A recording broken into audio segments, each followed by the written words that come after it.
Hello everybody, welcome back to my channel. And today I have another video for you guys from SethTheProgrammer. This one was requested, called Ranking All Kage from Weakest to Strongest. Let's go ahead and jump straight into the video, but before we do, as always, I have to remind you to look at the description because you'll find links to the video as well as Seth's channel, which you should definitely go check out by watching the actual video, not just my video reacting to his video. So you can go support him with the algorithm by actually watching it, liking the video, sharing it, commenting, all those things that YouTube really loves when it comes to videos that help push videos out with the algorithm. With that being said, let's go ahead and watch the video. Yeah, there you go. Also subscribe to this channel. Hello everyone, it is your host, SethTheProgrammer, and today we're going to be going over the Kage ranking list in Naruto. Before going over the list, it's important to make a few notes about the vagueness of some of the Kage. In particular, a lot of the first Kage, like, what have they even done? Like, you don't even really know. There's not much to go on. So, vague statements will be used to scale anybody who's too featless or unknown. Like, a lot of the Kage that are mentioned in the series, it's true. We barely know anything about them other than vague statements made by characters in the series or data books. And it's unfortunate because I'm sure there are a lot of Kages who we would have actually liked to see in action as opposed to just, just hearing about them from characters. Next, it's important to note that the verse has a bit of a power cliff as it goes on, and we get more into the shonen glow boy trope, like Super Saiyan glow kind of thing. As an example, as in the later parts of the series, in I guess you could say the second half of part 2 in the manga or Shippuden, is where it started to adopt more of the typical shonen tropes, which you've seen in multiple other shonen series. The entire series is hyping up how insane it is to cut a lightning bolt, and how it's only an insane rumor, at least in the words of Sakura, or how Black Zetsu is screaming that Itachi can't possibly avoid lightning, and then in the next few arcs they're just like light beam, at each other, so not really that small of a power cliff. So obviously some characters are going to get into the cliff and some others are not, and I will try to keep that in mind. This seems rather basic, but there's always that guy in the comments. The list will only be going over the 5 great shinobi villages. You do always get those guys in the comments where they'll basically leave you like 5-page paragraphs and expect you to actually read the whole thing, which I do actually, because I do appreciate the comments because you guys are taking time to actually comment on my videos, so the least I could do is actually read them. The village hidden in the leaves, the stone, the mist, the sand, and the clouds, and the respective Kage. No Danzo since he was never officially elected. The list will also be going over their overall power as a shinobi, or caliber of shinobi, not just raw strength per se. As an example, Orochimaru and Jiraiya scale shinobi this way. They say, for instance, Kakashi is the same tier as Kabuto, or actually it's vice versa, that Kabuto is the same tier as Kakashi, Land of Waves. And then Orochimaru's like, hey, Tsunade, you'll never kill me, you're only as strong as Kakashi. Obviously, he's not saying that Tsunade punches as hard as Kakashi. No. He's saying that Tsunade is the same caliber of shinobi in combat as Kakashi. They're within the same, within the same realm of capabilities, I guess is what he's trying to say. So that is how we will be ranking the list. Seems a little bit arbitrary, but as I go along, you will see for yourself. Other than that, I think it's important to also note that I cannot win with this video. I will not win, no matter what I say. For instance, if I said Tobirama beats Minato, would you dislike the video? If I said Hiruzen beats Hashirama, would you dislike the video? And vice versa. Some people would. You can see where I'm coming from. Yeah. There's a lot of ground to cover, and there's like over 20 people on the list. So without further ado, I hope you enjoy. Starting off with 22, 21, and 20, all get a draw for being equally featless. Surprising. Really? They consist of first Tsuchikage Ishiwaka, the first Raikage A, and the third Mizukage. The only credit here is that Ishiwaka created some forbidden jutsu or held some that created problems in the Boruto anime. And while we're ignoring Boruto, so no Boruto Kage, I'll clarify and say that we have absolutely no idea to what extent Ishiwaka could use these forbidden jutsu to begin with, so it doesn't really matter. Number 19 is first Kazekage Reto. While Kazekage Reto is rather unknown as well, he's a tad different from the other Kage. While the other Kage are hinted at by Madara and Hashirama to have created their villages to counter the power of the New Leaf Village and its clans, the Sand was a little bit different. When it comes to the Sand, Reto is the only Kage described as using absolute power to force the clans in the Sand to work together, whereas for the other Kage, it may have been simply more political. This is enough unironically to put Reto above the other three, as that's all we know about him. Number 18 is first Mizukage Byakuren. Byakuren is the most interesting of the first Kage despite Hashirama, simply because at the time it's noted that with his skill he was the soldier of legend that pushed his village forward until it was recognized as one of the Great Five. This seems similar to Reto, except here it's noted that Byakuren is the reason it's considered such a formidable village, and he's the only first Kage described as a legend due to his skills. Really? So he's pretty much Reto tier lore-wise, but better. Number 17 is second Kazekage Shimon. Now, Byakuren might be higher than Shimon, I will clarify later, but for the moment, Byakuren was mainly a soldier of legend during his time, as the data book is going over the first eras. I put Kazekage Shimon above because it's implied Shimon is the reason that such powerful puppeteering jutsus in the control of the Ichibi or the One Tails even exist. It's also described that he is a fond proponent of having people learn jutsus from the past, and is the reason the next generation was so powerful. This is interesting because this would more than likely be the cause of the third Kazekage, and so forth. So like I said, Byakuren could be here instead. It's not too important. I simply put Shimon here because he has more effect on the future. So from here we kind of get into the Kage that are more well known, and this is where the dislikes will probably start coming in. But 5th, Mizukage Mei. Mei is a Kage who earned her position through her intense abilities, meaning she was more than likely stronger than anybody else in her village, obviously. She has acid that can melt away Sasuke's Susanoo, and lava style that could damage Madara if he didn't dodge or avoid it. And she also has water style that could also counter Edo Madara's fire styles. She was also able to survive multiple encounters with Edo Madara and his wood clones, albeit she did the worst of all the Kage present. It's she still was a feat. definitely the worst one. She was also able to survive an encounter against Black Zetsu, although again, that doesn't necessarily mean she's weak. It's just that she was going up against Madara Uchiha, who is incredibly broken as a character. Didn't have a host, which is rather underrated considering Black Zetsu's later feats in the war, and is more than likely greater than Guru Zetsu level status, who with Yamato's body can make the Shinobi Alliance tier Buddha statue that dominated everyone. Black Zetsu also has an insane intelligence and massive prep on the entire Shinobi verse, so it's better than anything the previous Kage are known for. Number 15, 4th Kazekage Rasa.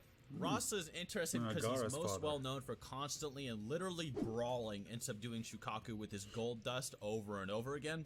His other feats would consist of stalemating many of Gaara's sand tsunamis with his jutsu, despite the fact that he was Edo and weakened. His gold dust would also reach their destinations faster than Gaara's in the anime, which is interesting considering that the gold dust attacks should be heavier and harder to throw around than Gaara specifically made light sand. Since Rasa is even stronger than his Edo, he should at least be able to perform somewhat similarly as Gaara did in his prime against Edo Madara. Gaara doing better than Mei rather consistently. Because remember, the Edo versions are not as strong as their alive versions. And also facing off against Edo Gengetsu, who is one of the most powerful Kage of all time. Of course, Gaara gets stronger than when he fought Rasa, so that's why he's not this low on the list, but that is something to note. Number 14 is the 3rd Kazekage. I want to emphasize here that a fact could be higher for the 3rd Kazekage exists, as unfortunately all we know about him is that he lost to Sasori and should be stronger than Rasa and start a Shippuden Gaara. We don't know much about him. At least in the words of the village and Granny Chiyo. Sasori beating him being especially bad since his only battles are him not going all out, and we never learn how truly strong he is, so we never actually see his full abilities. So for now, higher than Rasa is a very safe place to put him, and any higher is just weird headcanon. See, again, he's mentioning all of these shinobi who have all of these amazing techniques, all these, feats attributed to them thanks to, like we said earlier, statements by characters in the series. But again, it would have been nice to actually see it as opposed to just being told. Number 13 is the 5th Hokage Tsunade. Oh, whew, 13 for Tsunade. That's not going to be good. Tsunade has a pretty powerful arsenal overall and did better than Gaara and Mei against Edo Madara. She also has great feats in the war overall. Many tend to look down on her due to her base being about as powerful as Land of Waves Kakashi, in the words of Orochimaru. Perhaps weak.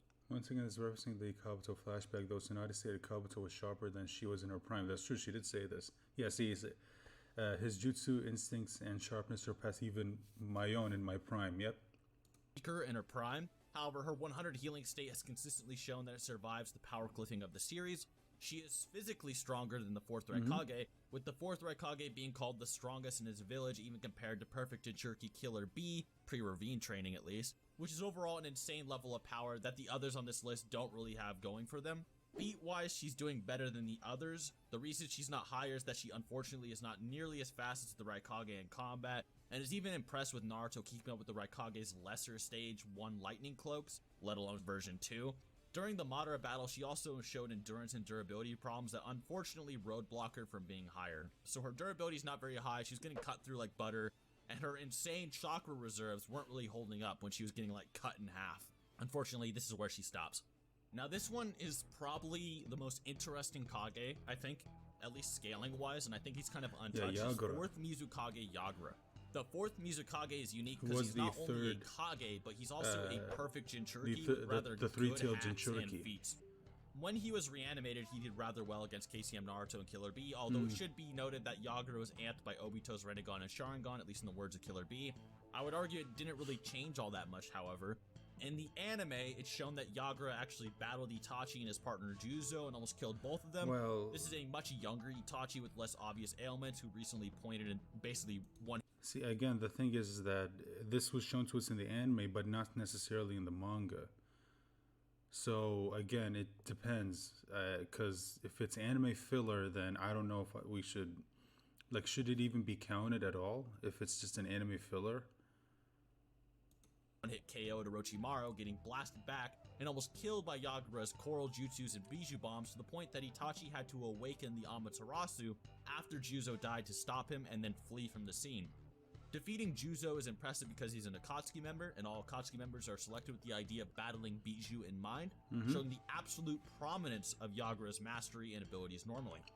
Yagura also has the water release water mirror technique, which creates a clone of equal power of whoever it sees to attack, which pretty much hard counters and outscales Tsunade and many others who are physically based. So not only is he insanely powerful, he's also insanely fast, being able to shove around a healthier beyond Orochimaru level Itachi and counter KCM Naruto, but also well hacks. If you exclude the anime, once again, I'd argue not really much would change, although canonicity of the anime is debatable, and origin backstories are rather useful for vague characters, considering Kishimoto has been known to help the anime extend from the manga sometimes, like in the Sakura love letter scene. Yagura is definitely a character that could be much higher, and I'll explain why, but I feel like giving him anime feats was already enough benefit of the doubt, as well as his speed, which is only really shown as an amped Edo. I'll go over where I think he could be if you really jerked him off, but other than that, we'll move on. Number 11 is 5th Kage Gaara. Gaara above Tsunade, oh man. This ranking for Gaara might seem odd at first considering what I said earlier, but he's actually this high due to his feats later in the war, in which he starts displaying better feats and a few new techniques. While he did better than Mei versus Madara, that overall wasn't as impressive as he was later slapped around and was outdone by Onoki, the Raikage, and Tsunade. However, in the late war, as I said before, he shows new moves, such as his sand paralysis, a technique that is powerful enough to pierce a live Madara that surpassed Edo Madara in the words of Hashirama, and was taking attacks from the Biju without much damage until they all combined their attacks, to also paralyzing and restricting his movement. Now that's the important part. This is an insane feat because Madara, the second he was brought back to life, instantly broke out of Hashirama's deity gates that were strong enough to hold down the Ten Tails. He also has a decent hand in helping the Cavs fight against Ten Tails Madara later on as a support, and overall simply outdoes Tsunade with his hacks by the end of the war. He should also be considerably faster and more reserved, whereas Tsunade is always ready to take damage to get closer and be unable to dodge attacks. Gaara is usually able to defend most attacks even from Madara. Again, you could attribute that to the fact that she knows she has mitotic regeneration, so it's possible that she, is fighting with a little bit less, finesse, because she knows that whatever damage happens to her body, it'll just immediately heal. It's kind of the same thing as what Madara said in the war after he was revived thanks to Rinne Rebirth. He said that because he knows he has Hashirama's healing ability, it will cause him to fight with a little less refinement. So you could say that maybe that's the case, but at the same time, it doesn't negate the fact that maybe he actually is quick to respond to certain things, or quicker to respond to attacks than Tsunade is. Even when he was losing, he was still defending himself, and would be able to paralyze and seal Tsunade if he really had to due to his later showings. Number 10 is the second Raikage. Oh. This is where the video gets a little spicy, but the second Raikage this is where the dislikes come in. This is usually the part of the video where the second it gets here, the people watching go, oh, no, you did not put my boy A at number 10. Survived an ambush by Ginkaku and Kinkaku that apparently heavily damaged and near-death Tobirama, while Tobirama and him were targeted at a peace summit. I'll go over more about Tobirama later, as Tobirama with prep is much more powerful than base Tobirama, but essentially, Tobirama during the war has great speed feats and a chakra so powerful that it makes everyone around him antsy, such as EMS Sasuke, Orochimaru, and the Kage. Although this could simply be because they're simply nervous about having to suddenly throw down with an Edo Tensei Kage who they're all just trying to talk to. EMS Sasuke being a character who could rival KCM Naruto who tank the Ten Tails Cataclysm and save the whole alliance, and with Tobirama being one of the 4 pillars strong enough to make a barrier around the Ten Tails. Unfortunately... So I just noticed something. Bit of an error right here. This part of his eyes are supposed to be black, but it's white. Bit of an error. To make a barrier around the Ten Tails. I'm sorry if I do this sometimes. It's just it's this thing that I like to do where whenever I watch an anime or a manga, for some reason my eye always gets sometimes drawn to little errors that they put in. I don't know what it is. Maybe it's just me. I don't know if other people are kind of like me. Unfortunately, the second Raikage's lore is too vague to really say anything else about him, so you could argue he's much higher or lower depending on your views of the summit and base Tobirama. Tobirama, while normally should be around the tier of the second Raikage, with prep is his own animal. With prep, he has numerous things he can do with Edo Tensei and his own Edo, which would mainly include the tandem paper bomb that even Hashirama thought was at least a valid strategy against Obito, that they should try it. He's also able to tag and react to many of Obito's attacks with his markings, although at the end of the day, none of these had any effect. He's a very big talk character, but what did that do though? Whenever you see Tobirama do anything, it's like, but what did that do though? What did Tobirama do? He's mainly a support character, unfortunately, and Hashirama's approval of his strategy at least shows its promise, as well as Tobirama's at least good speed, although it should be noted that Tobirama's body flicker, which is basically movement speed, is slower than Minato's, as well as he himself states, and that the 4th Raikage is a rival to the Yellow Flash's speed in the data book, although it's hard to say exactly what that means. Tobirama's speed feats are only really compared to Minato when he is dazed and out of it, as I described in my Minato power scale, which you should watch after this video. And other than that, there's not really much to go on. Tobirama fans, I'm sorry, you know, if I wanted likes, I'd put Tobirama in the top 5 at least. And I know this is the most controversial part of the video, and I'm really not happy about it. I was literally talking to some of my friends. I'm like, please, I need to get Tobirama higher, please. But the arguments really don't hold up. Everything you say about Tobirama, it's kind of just, but what did that do though? It's very valid. It's a very valid criticism of Tobirama. He's one of the coolest Kage, very smart, has the coolest appearance, but he just really didn't do anything.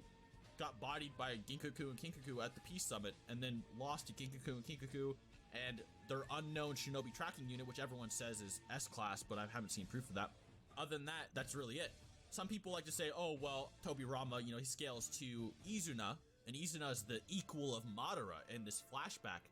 But then you have to realize, oh, this is Obito's flashback of Madara versus Izuna, and this is not at all what happened, because we see the real flashback, and they're not at all equal, and this is never described again. Only in Obito's interpretation was that ever described.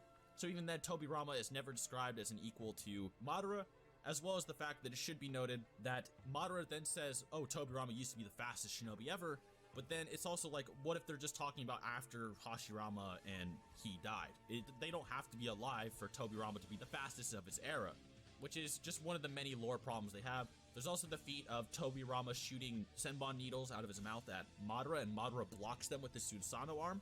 Now, some people were like, oh, well, Madara attempted to block it, but it was hinted at earlier that Madara was not going to be taking risks with any more jutsu. After Gaara paralyzed him, he got smacked around by the Bijou. He was like, okay, I'll fight more elegantly. I'm not going to play around like that anymore. So him blocking was just more so an extension of that dialogue, not really because Tobirama is particularly powerful.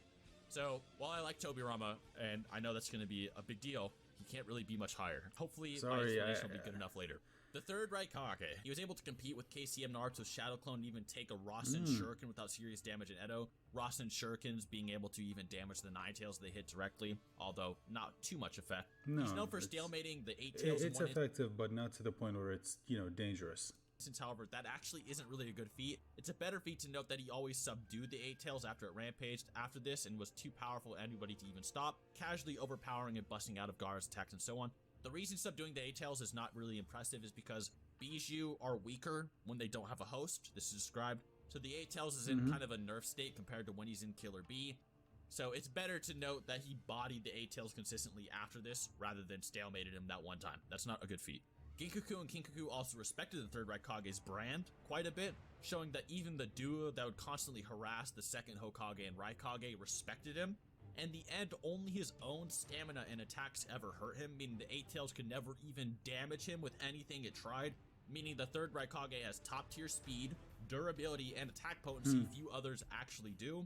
This is actually where Yagura could also go, as we talked about earlier, as Yagura not only is a perfect Jinchuriki, but his water mirror that creates an attacking equal clone of whoever it sees is literally the hardest direct counter to the 3rd Raikage I've ever seen. Because he is pretty much like Raikage level reaction speed, at least from what we've seen if you wank him, which we are. So, say he sees the 3rd Raikage, he pulls out the water mirror, and the Raikage just, a clone of him comes out, and they just slice through each other. That's pretty much what would happen. Yagura could actually be here on the list, and it wouldn't even be that big of a problem, but like I said, it would be highballing Yagura. Number 7 is the 4th Raikage. Now, this is like, wait a minute. 4th Raikage above 3rd Raikage? Excuse me, Mr. Programmer. A lot of people really think that 3rd Raikage is really cool, which I agree. However, yeah, he is. When it's looked at critically, a lot of his feats don't actually really mean anything. So the 4th Raikage overall has better standings than the 3rd due to lore. The 3rd Raikage would struggle to subdue the 8 Tails all the time, whereas the 4th Raikage was stronger than the perfect Jinchuriki of it when he was made the Raikage. And while the 3rd Raikage has good feats against KCM Naruto, this is a shadow clone of Naruto, whose power has been decreased, so it's a tad unquantifiable how much power he had. The 8 Tails scaling seems to be more concrete in the end, and the 4th Raikage was going to personally fight the 3rd Raikage himself if nobody stopped him, at least showing his confidence as well as respect. The 4th Raikage also has good feats later in the war where he faces Guru Yamato without even using his lightning cloak.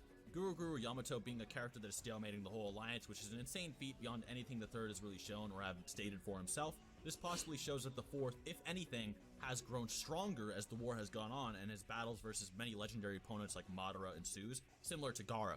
He is also stated to have speed rivaling the Yellow Flash in the data book, but as I said earlier, it's hard to say how much this really means. I'm sorry if you can hear something in the background. I don't know what the hell is going on outside. And what era of Minato it's referring to, as Minato has speed feats that outshine the 4th Raikage by a good bit. It might just be saying that the 4th Raikage has equal like movement speed or maybe attacking speed, but Minato could still technically have better reactions. And that growing a lot faster since his joined is when he used to fight Minato. Oh yeah, that's true. Change the statement, so it could still because characters do get stronger as time goes by. Is 4th Raikage is rivaling the perfect Jinchuriki 8 Tails. 3rd Raikage, he's a little bit above the 8 Tails normally. And a lot of people are like, wait a minute, but didn't B beat up the Raikage in that scene when Naruto was trying to escape? And it was like, yes, he did overpower his lariat. However, the Raikage also was not at full power, and it was literally stated right after the Raikage slaps B in the face. He's like, all right, I'm gonna kill Naruto. Then B's like, oh, now he's at full power. So B never beat full power Raikage. Unfortunately, that doesn't work.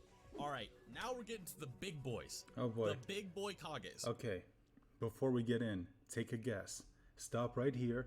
Take a guess, write it down, or just have it in your head, whatever. Who do you think is going to be at numbers 6, 5, 4, 3, 2, and 1? I feel like we have an idea as to who number 1 is. Although, who knows? Maybe he's gonna pull something. But take a guess right now. Pause. Well, we already paused, but take a guess as to who is going to be at number 6, 5, 4, 3, 2, and 1. And let me know in the comments whether you got it right or which you got wrong.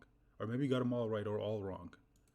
Top 6. Now, I know you're like, why top 6? Now, I really love the idea that Onoki, the 3rd Tsuchikage, is number 6 on the list. Because he's just such a cool character. He literally caught a fucking meteor that came down with 10 to the 27 joules of force, as I showed in my Madara versus Akatsuki video, and then had a second meteor come from geostationary orbit, or the asteroid belt, and then slap him directly in the face, while everyone else ran away, and they all almost died anyway, but Onoki didn't, even though he was literally hit by it directly. Onoki also vaporized all of Madara's Susanoo and did the best versus Madara. It is important to note that he did have help when it comes to catching the meteor. It wasn't just him on his own. But yeah, he did take the force of a second meteor, which was insane. And somehow he was still alive. And Madora's like, all right, Onoki's carrying this team. He's way too powerful. He then flies out and carries an island. Like, he just flies and carries an island, which is an insane feat of kinetic energy. I've seen calcs on it as well. Not going to go too much detail, but it is just something to note. He also has particles. Well, isn't the reason why he was able to do that because he's using the whole lighten boulder jutsu, which basically lightens the weight of whatever it is that you're carrying, and that's how he's able to fly because he's using it on himself? So I don't know if it necessarily attributes to his strength that he's capable of just carrying the thing. Style, which is one of the most OP jutsu in the verse. Tsuchikage Mu was kind of like Onoki. Like, you know I have particle style. I will bomb that whole platoon of shinobi and they can't stop me. And whereas the Raikage was getting jerked off for killing 10,000 shinobi and dying, Onoki and Mu were like, we'll just vaporize them. So it is kind of notable there. And Onoki was there versus Guru Yamato, and he was still around. He does have stamina problems, however, he does have an insane willpower that kind of lets him push through it. It's kind of weird, but he definitely deserves number 6, and there's not really anything any of the other characters can do. In terms of speed, he's able to actually react along with the Raikage. So he gets on the Raikage's back, and he lightens the Raikage to amp his speed, yet Onoki and the Raikage are still reacting to each other's, like, compliments. It's not really out of Onoki's character to be able to react to things at that level.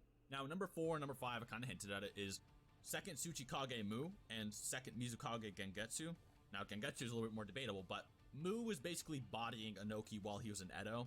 Most people think Edo have infinite chakra due to a statement. However, that statement was never backed up again. We saw numerous times like Edo Minato ran out of chakra, or Tobirama and Hashirama like we don't have enough chakra. Yeah, here's the thing, like, that makes no goddamn sense because Madara himself literally states that an Edo Tensei have an unlimited supply of chakra, which is one of the reasons why the Edo Tensei, he says, is so dangerous, because if they rescind the contract on their side, you have an immortal body and an unlimited supply of chakra. So this, I don't know, I feel like this is an error on Kishimoto's part. Blah, blah, blah, you get it. The Edos don't really actually have infinite chakra. It was just a theory, and it was debunked. This is also shown when Mu splits his body down the middle, and he divides his power and chakra in half. Now, Mu was taking on Onoki as an Edo, so when he was alive, he would be even stronger. And Onoki, in his old age, was actually probably stronger than when he was younger, and this is stated by Madara, so not really much to go off of there. Gengetsu rivaled Mu, at least in some of the franchise. They killed each other in the Storm series in lore. Even if that's not canon, Gengetsu still did good versus Gaara and Onoki, therefore his rating wouldn't really change all too much. And he also thought that calling Mu the strongest was an insult, so he kind of thought he himself was that level. So even if you don't consider Storm, which is fine, it's a game, it's still not really too far-fetched. Number 3 is the 4th Hokage, Minato. Now, the reason Minato is so high on this list is due to many reasons I listed in my Minato video, which you should definitely watch. You know, I've only hinted We at could like watch this if you want to. He has faster body movement speed than Tobirama. Or did we already? Tobirama's No, I don't think we did. He could dodge attacks from the full Nine Tails and take on an opponent that Minato thought Naruto would need full mastery over the half of the Nine Tails to take on. He has the AP to slice through a Raikage that was considered the strongest in his village when he became the Raikage, and when his father died, even though Killer B was around. Meaning Minato could have sliced through a shinobi stronger than a perfect 8-Tails Jinchuriki, or his partial transformations, and we've seen what partial transformations of a perfect Jinchuriki can do, such as when Killer B is able to catch a Bijudama from the Nine Tails with a partial transformation. He has Uzumaki tier sealing jutsu that could seal away anybody weaker than the Nine Tails and has mastery over teleportation and so on. He also has access to Sage Mode, and while he doesn't use it, Sage Mode would definitely keep Minato in a top tier spot due to its reaction speeds being even greater than KCM, in the words of Naruto, or QB Chakra Mode, which would really complement Minato's react, teleport, attack, seal fighting style. So even if, say, the 4th Raikage had equal speed to Minato, if you gave Minato his full power, his Sage Mode, he would still be faster, which we are considering for this list. And then obviously KCM2 Minato is just a god. That doesn't even need any mention.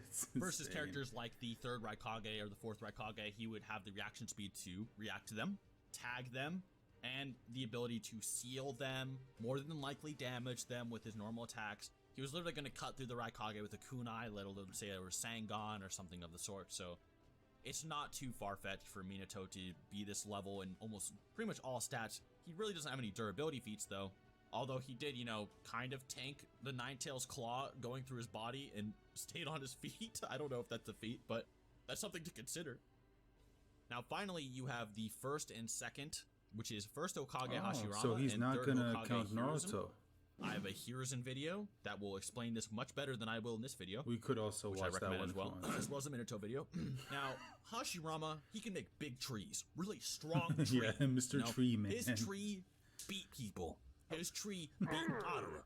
No, Hashirama tree beat all Bijou. Hashirama strong Kage with big tree He muscles. is pretty damn strong. Right.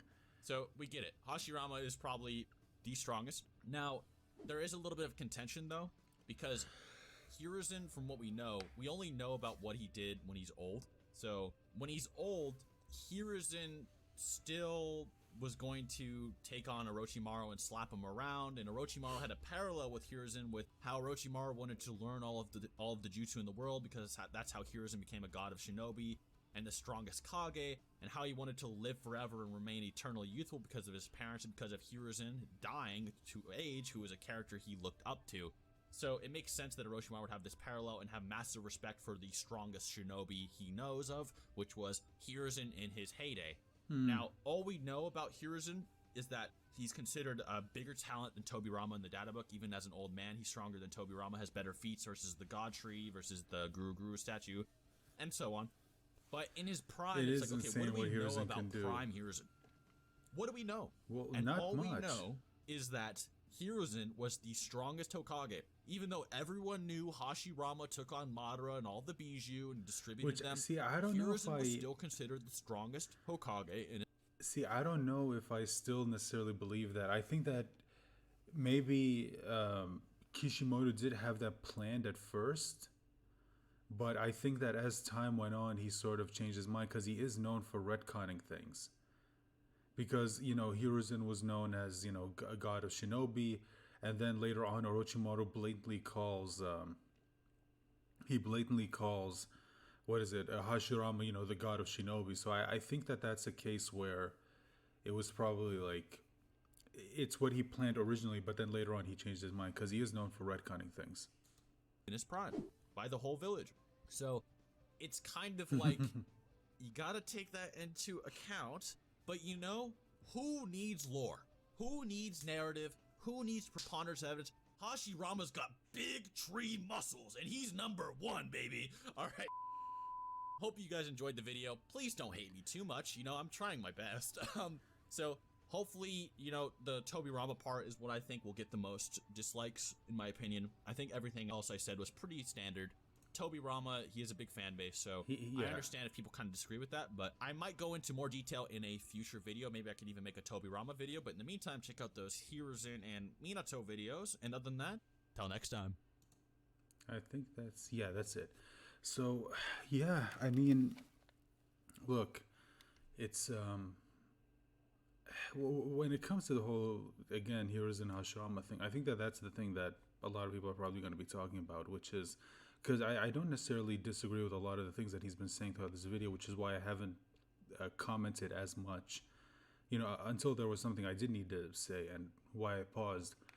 But the whole the Hiruzen Hashirama thing, again, you do got to remember, Kishimoto is known to retcon things. Like, it's in his style of writing. Like, things we thought we knew at one point turns out to be completely different. I personally don't think Sarutobi can really, or no, Hiruzen could really take on Hashirama, if I'm being honest, because, like, Hashirama is just, I mean, the things that he's been doing is ridiculous. If you're telling me that you're someone who can tame all 9-tailed beasts, and yet we saw Hiruzen basically shitting his pants against the 9-tails, and yet Hashirama just puts the 9-tails to sleep, like you're putting your dog to sleep. You're like setting him down and like, shh, take it easy, shh, just relax. And it's just, I'm sorry, I don't see Hiruzen competing with that. Like, I can understand his statement of him possibly surpassing the other Kage, but at the same time surpassing Hashirama, I don't see that. I just don't see that. Okay. With that being said, guys, I hope you enjoyed the video, and if you're if you requested this, I hope you're watching this. I Hope the video was worth the wait. I hope you enjoyed it. With that being said, I'm going to end this video right here. Remember to like, share, subscribe, leave a comment, especially subscribe to help me get to 1,000. Remember, before the end of the year, we are over the 800 sub mark. We're close to 900. Hopefully by the time you see this video, and I'm hoping that I'll finally get my goal of 1,000 before the end of the year, and you guys can help me with that by hitting that subscribe button. And also remember, links in the description for Seth's video as well as his channel. Go check him out, and I hope to talk to you soon. Bye for now.